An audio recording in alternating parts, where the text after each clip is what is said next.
O senhor me surpreendeu aqui quando o senhor disse que se identifica de todos os personagens da Bíblia com Josias.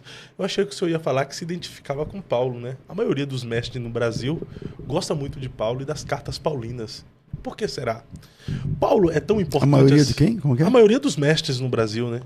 Ele se identifica com Paulo Não, e as cartas paulinas, porque né? Paulo, metade dos livros do Novo Testamento foram escritos por Paulo, né? Embora são livros pequenos, mas não, acho que Lucas escreveu muito mais que Paulo, mas no Evangelho, mas você tem o arcabouço doutrinário do cristianismo é paulino, né? Então você tem Romanos, por exemplo. Pelo amor de Deus, a carta aos Romanos é uma catedral doutrinária, né? Então você tem ali a graça, a queda, a redenção, tal. Coríntios 15, o tema da ressurreição. Então, não tem como Paulo não tem condição nenhuma de ser ignorado, né, dentro do cristianismo. Então, ele é a pessoa que Deus usou na doutrina, com certeza. As cartas de Paulo regem as doutrinas da nossa fé hoje, né? Você pega ali Romanos, por exemplo, tem a doutrina da graça, soteriologia está ali, né? Da redenção, da justificação pela fé e tal. Então, sim, não somente as cartas de Paulo, você tem outras epístolas, você tem Pedro, você tem João e tal, mas, não sei, Paulo tem uma pegada mais didática, né? Falando mais diretamente sobre esses temas, então eu entendo que é mais interessante, doutrinariamente falando, os textos paulinos. Mas o senhor sabe que os judeus não acreditam na existência de Paulo. Eles pensam que Paulo for apenas um personagem criado por Roma, né?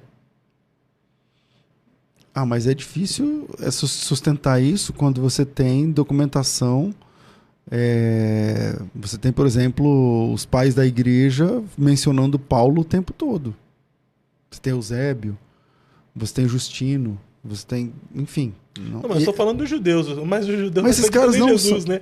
Não, então, mas esses caras que eu estou falando não são de Roma. São judeus? Não são judeus, mas eles são do Império Grego da época. Na verdade, o Império era romano, mas do mundo de fala grega. Eles não eram judeus. Eles também não eram católicos. Entende? Então, é difícil ignorar a existência de um personagem como Paulo. Você tem muito material. Então, depois de Jesus, a gente pode usar essa expressão aqui, entre aspas, depois de Jesus, Paulo foi o cara, porque é através dele que o evangelho chegou até os gentios, né? A graça chegou até os gentios. Olha, a explosão do evangelho para o mundo gentil veio através da segunda igreja, que é a igreja de Antioquia. A igreja de Antioquia não é paulina, embora quando a igreja de Antioquia começa, em Atos capítulo 11, sai uma espécie de... como é que eu vou falar? Sei lá, de padrão de qualidade, controle de qualidade. Deixa eu explicar. O pessoal chegou a notícia que lá em Antioquia estavam falando de Jesus e virou uma igreja. O colégio apostólico se reuniu e enviou Pedro lá em Antioquia, com a finalidade clara na Bíblia de falar assim: vai lá, descobre lá se o evangelho que chegou lá é o mesmo que saiu daqui. Vai lá ver do que esses caras estão falando. Vê se isso é igreja mesmo. E aí Paulo chega lá, se alegra com os irmãos e tal, não sei o quê. E depois o Barnabé assume essa igreja. E o Barnabé, ao assumir a igreja de Antioquia, ele vai lá em Tarso e busca Saulo, que era convertido há alguns anos, e o Paulo vai para Antioquia. Então, a partir de Antioquia, o evangelho alcança os gentios. Mas o Paulo não é o gerador, assim, entende? Ele também chega lá convidado por Barnabé. E depois o Espírito Santo, no capítulo 13, seleciona Barnabé e Saulo para se tornar os primeiros missionários. E esses missionários é que vão levar essa palavra. Mas por que Paulo é conhecido como o apóstolo dos gentios?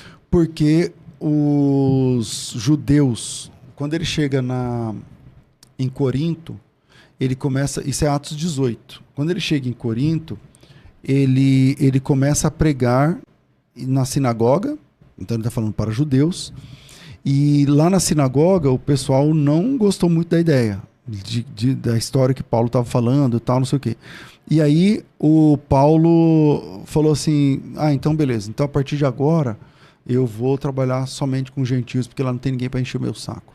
Ele não falou isso, mas... Parafraseando. Porque assim, ele chegou lá e começou a falar de Jesus, e o pessoal da sinagoga não gostou, começou a discutir, começou a dizer tal. E o que Paulo fez? Hoje, isso é proibido, cara. Não é proibido. Hoje isso é feio. Tipo assim, você sai, eu sou da sua igreja, aí eu saio e abro uma igreja na rua de baixo. 2 quarteirões, na mesma rua. Tá vendo? Não sei o quê. Mas o Paulo fez isso em Coríntios. Em Corinto. Porque, eu não sei se eu vou achar esse texto aqui, mas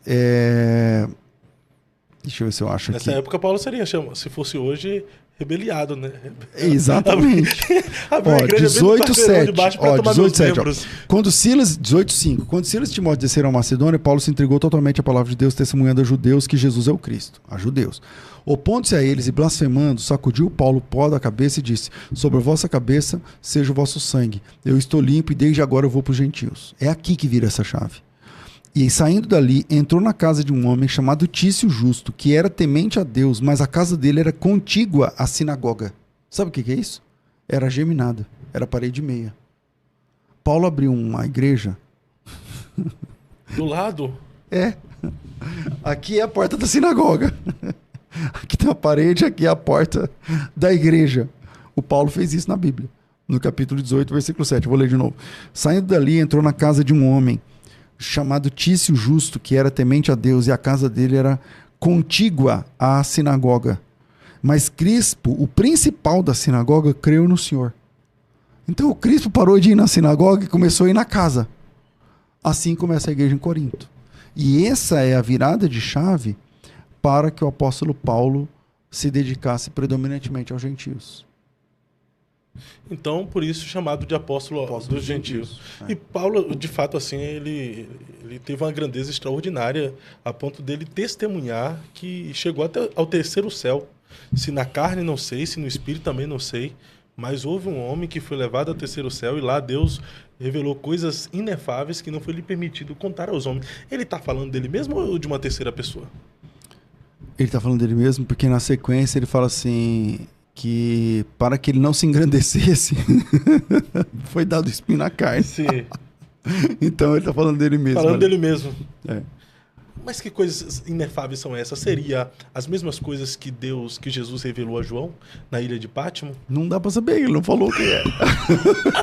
Olha, essa não vai ter que... Mas a pergunta que fica é, se foi a mesma coisa, por que permitiu João contar e não permitiu Paulo, né? Mas quem está dizendo que é a mesma coisa é você, entendeu? A gente não sabe. Ele ouviu coisas inefáveis. Deixa eu ver se eu acho... É 2 Coríntios, não é? Capítulo 12? Capítulo 12. 12. Cadê?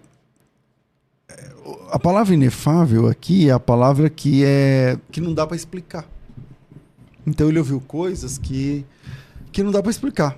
O João tenta, né? Não sei se ele consegue, porque ele fala umas coisas que você olha e fala, como é que é isso aqui mesmo? É inexplicável, realmente. Se fosse Paulo falava assim, isso aqui não dá para explicar. Depois os escatólogos tentam, né, explicar de todas as formas, mas ainda assim fica nessa discussão de pré, pós, milênio, e não chega a lugar nenhum, é só para discutir. Mas a revelação foi forte mesmo. Ele correu o risco de se ensurbebecer, de se engrandecer por essa revelação que foi lhe dado um espinho na carne. Que espinho na carne é esse que ele também não conta, né? Olha, algumas pessoas entendem que o espinho na carne de Paulo tem a ver com a culpa de ter autorizado a execução do Estevão. E ele tinha de conviver com essa culpa. Eu não consigo defender essa ideia, embora quando Paulo prega em Atenas, olha que interessante, Fábio. Quando Paulo prega em Atenas, ele copia um pedaço da mensagem do Estevão. E quando o Estevão pregou, o Paulo não era crente. Ele tinha pegado a túnica, uma peça de roupa de Estevão, né? Não. Depositaram as roupas aos pés de um jovem chamado Saulo, porque o Saulo era ele era o mandante da morte de Estevão.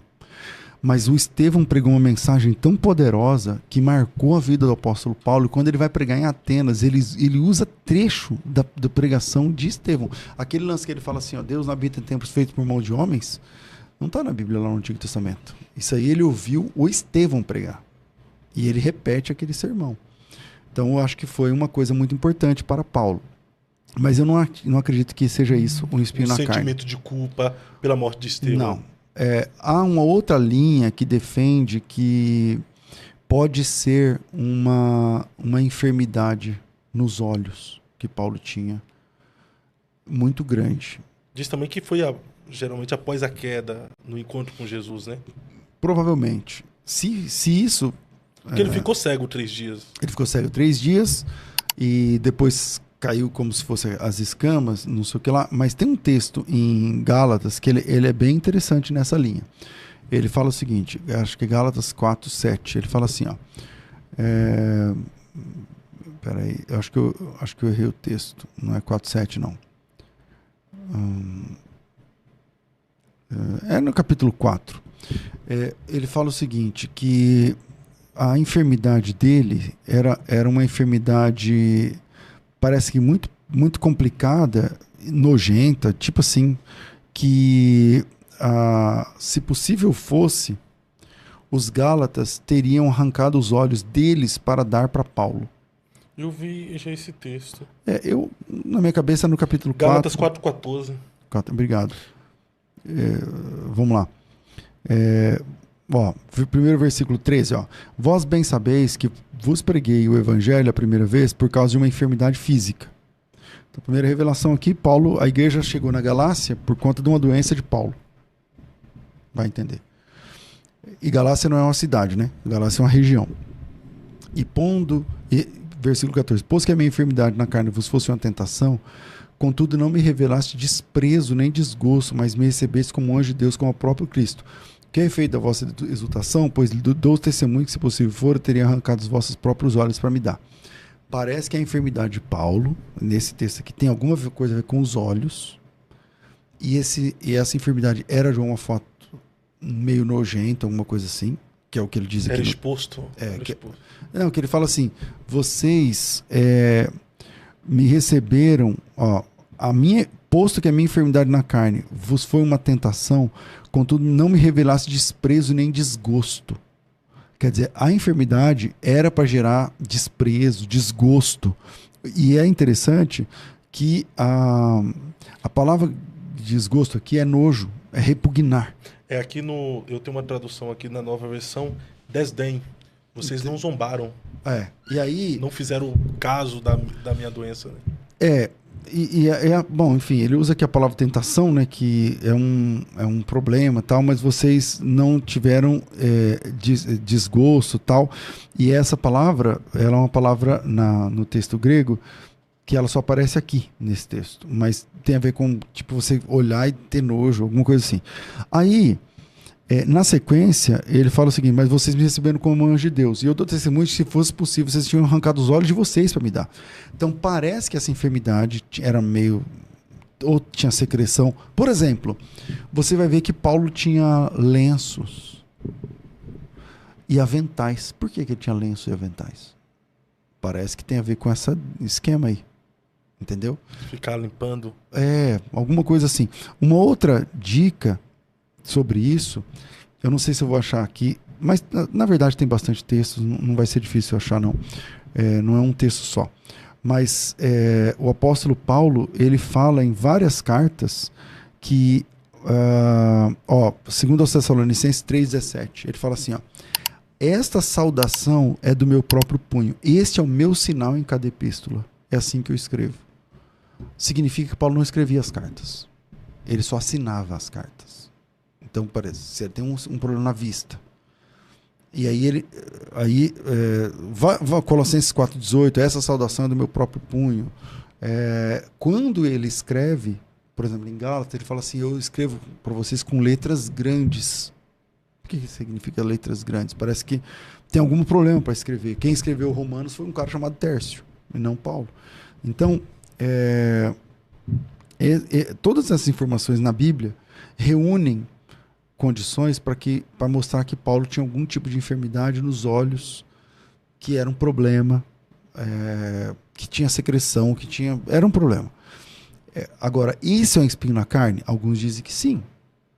Outros dizem que não. Como a Bíblia não diz exatamente o que é, se eu tivesse muita ficha para apostar, talvez eu apostaria numa enfermidade física. Se você gostou, deixe seu like, comente o que gostaria de ver por aqui, se inscreva e ative as notificações para receber mais conteúdos como este. Deus abençoe.